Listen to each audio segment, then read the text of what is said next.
Hey friends, Logan Wells here with Dream Guitars, and here we have a fantastic example of John Buscarino's Cabaret. Grand Cabaret? I think this one is, in fact, yes, a Grand Cabaret model. So John's been building these crossover nylon string instruments for many years. This one comes to us from 2005, so it's had, time of recording, over 15 years of playing under its hood, and it's got a few marks to prove it, and I'm always happy to see that. This is a guitar that has been played in, it hasn't just been sitting in its case. And yeah, it's an excellent instrument. It's got cedar on top, Tasmanian blackwood, personal favorite, for the back and sides, the back of which is actually carved, which we'll get into, of course, and a couple other creature comforts that help make this a crossover instrument.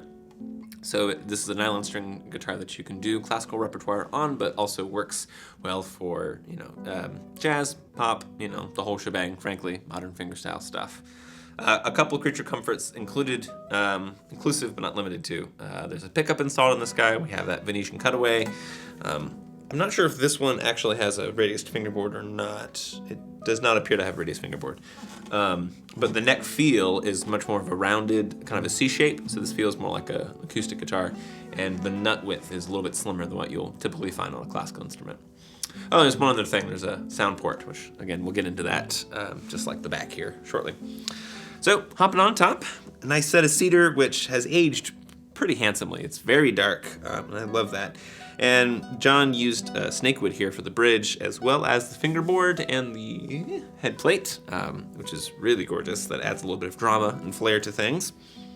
So as we come around to the side, you'll see we have this, I believe he calls these a sunburst style sound port, which just looks really cool. You can hear yourself a little bit better with that. It doesn't really, to my ear at least, change the voice of the instrument. You just hear yourself a little bit better.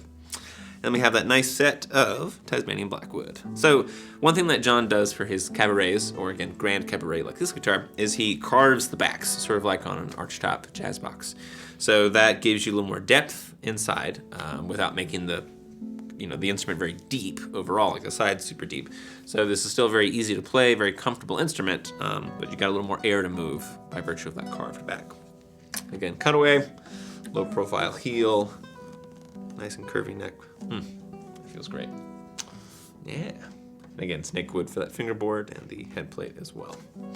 So, if you want to get into a crossover instrument, again, something that you can play for a wide range of styles that just feels good and comfy, effortless is the word that comes to mind. This 2005 Grand Cabaret with cedar and Tasmanian blackwood is something to check out. So if you want to learn more, give us a shout. Cheers.